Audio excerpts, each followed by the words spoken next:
I watched him as he pressed his forehead against the cold steel, a caged animal yearning for freedom, his body tense with desire, yearning for love. But it was a different kind of love, a brutal love, a dark secret love, hidden beneath his calm facade. It was a love he didn't deserve, a love he would ultimately destroy, that he would crush under the weight of his very being. His shoulders shook with what I knew was desire. But not desire as most us mere simple humans feel. This desire was different, darker. A hidden desire to feel again, the only way he could, with the hard sting of his hand slapping her face. He remembers her now, memories of her fleetingly flash through his thoughts. He feels again his excitement. He remembers watching the shock and disbelief on her face as he slapped her. She cried out in pain. He remembers slapping her harder. His excitement, hearing the sound echoing in the cold emptiness of the room, in rhythm with the brutal force of his body against her naked flesh. He was a master of manipulation, even now. I watched him. I couldn't turn away. I would always remain a silent observer. He didn't see me, not really. Wouldn't. I was a ghost from a life he wanted to forget. A life he tried to erase. A life he tried to end. But I remembered everything. The way his hands, those large, strong hands, at times so kind and gentle, could turn cruel in a heartbeat. The weight of his hard body crushing me, his fingers tightening around my neck. How his eyes, once sparkling with feigned adoration, would turn cold, icy blue with rage. He was putting on a show for her. Now the new one. The woman who waited on the other side of those bars, her heart brimming with slowly burning desire and naive, misplaced hope. She believed his lies, his tales of being misunderstood, wrongly accused. He was a chameleon, adapting his colors to his environment, ever changing to suit the desires of his victims. My memory of his feigned despair shatters and is replaced by a chilling flashback. I remembered the muffled thud of my flesh hitting the wall, my cries choked off by fear and pain, the sound of his rage I remember, of his voice screaming, "Shut up and listen," over and over. And yet it was silent except for the sound of his screaming, battering me for hours with both the sound of his voice and the slap of his hand on my head, my face, his rage. It continued, his rage, for hours. The sound of his voice chilling, screaming, deafening, telling me to shut up and listen over and over again.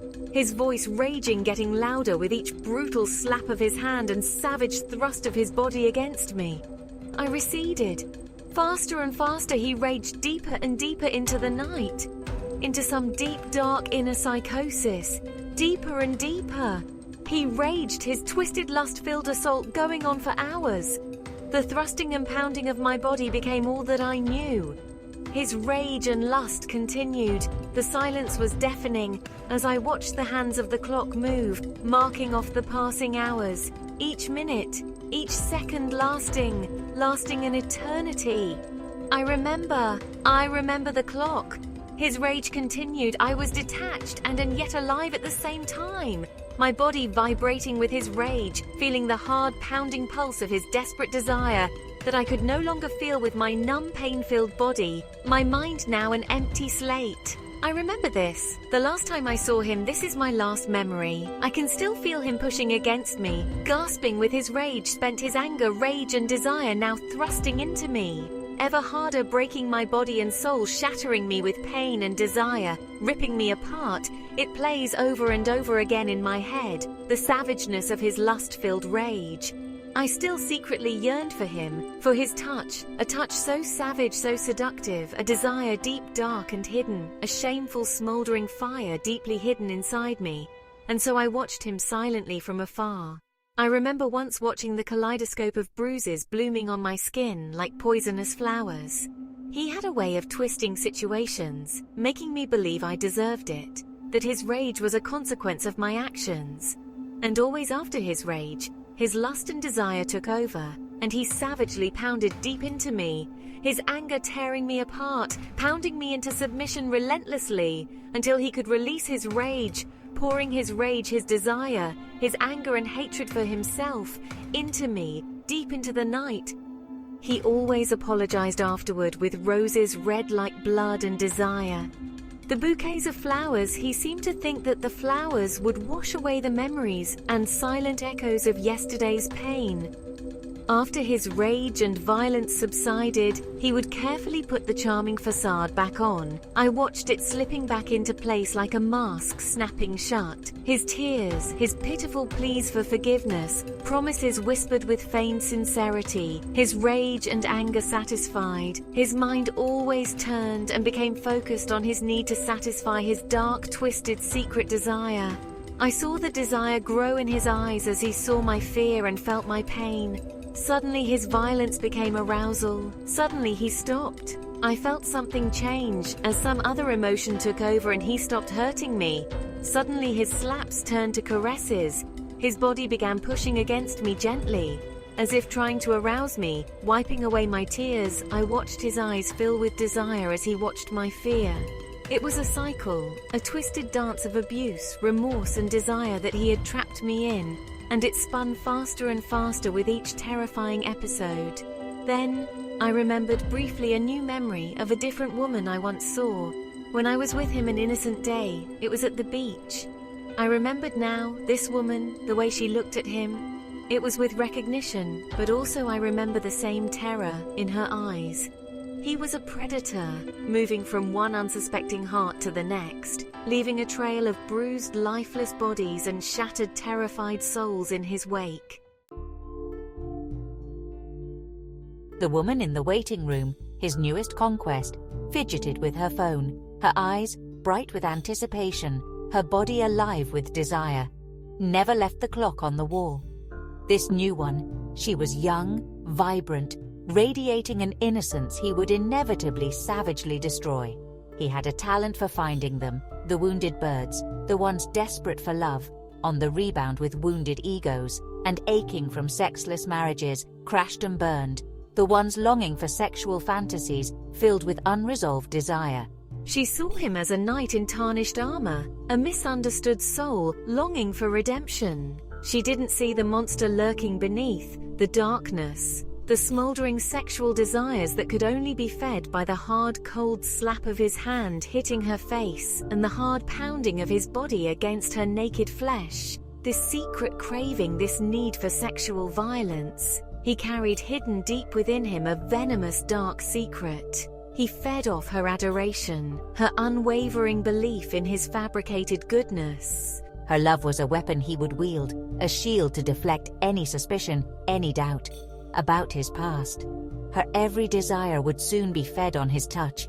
He was a master manipulator, a puppeteer of emotions, and she, now his new willing marionette, the master of deception. He was a study in contrasts. His voice, usually soft and warm, a voice usually so light and soothing, could morph into a chilling growl in an instant. Those eyes, capable of radiating such warmth and tenderness, could turn icy cold blue and calculating, devoid of any emotion. He was always a chameleon, forever shifting, adapting, becoming whoever he needed to be to get what he wanted. And what he wanted was control over her body, her life, control over her emotions, her perceptions, her very being. He craved the power and the desire and lust he felt when he crushed her spirit, when he saw the fear flicker in her eyes. He was a parasite, feeding off the life force of lonely sex and affection-starved women, leaving them hollowed out, empty with unfulfilled, now dark sexual desire, haunted by the ghost of the violence and sexual forces of the man they thought they loved. He was a master of deception, and I had become his unwilling student. I had borne witness to his desire, felt cold of his darkness. I had felt the sting of his lust for cruelty. Now, I watched as he prepared to ensnare another unsuspecting soul.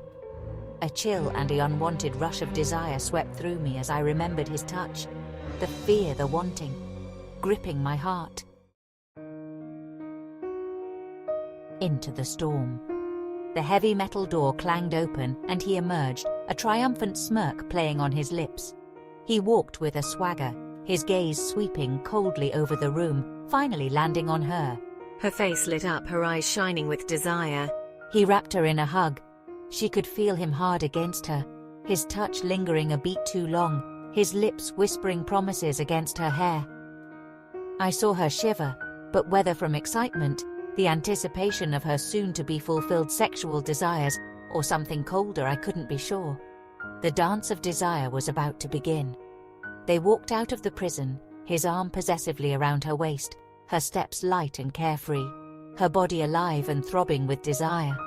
Outside, the sky was a bruised canvas of purple and grey, fat raindrops splattering on the windshield as they drove away.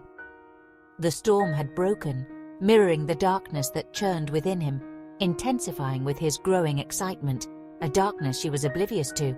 Their car disappeared into the gloom, leaving me with a haunting sense of foreboding. The rain intensified, washing away the last traces of their presence. I turned. I walked away. I had been there only but to bear witness to the beginning of her doom. But the image of their departure, a chilling tableau remained, of innocence and evil.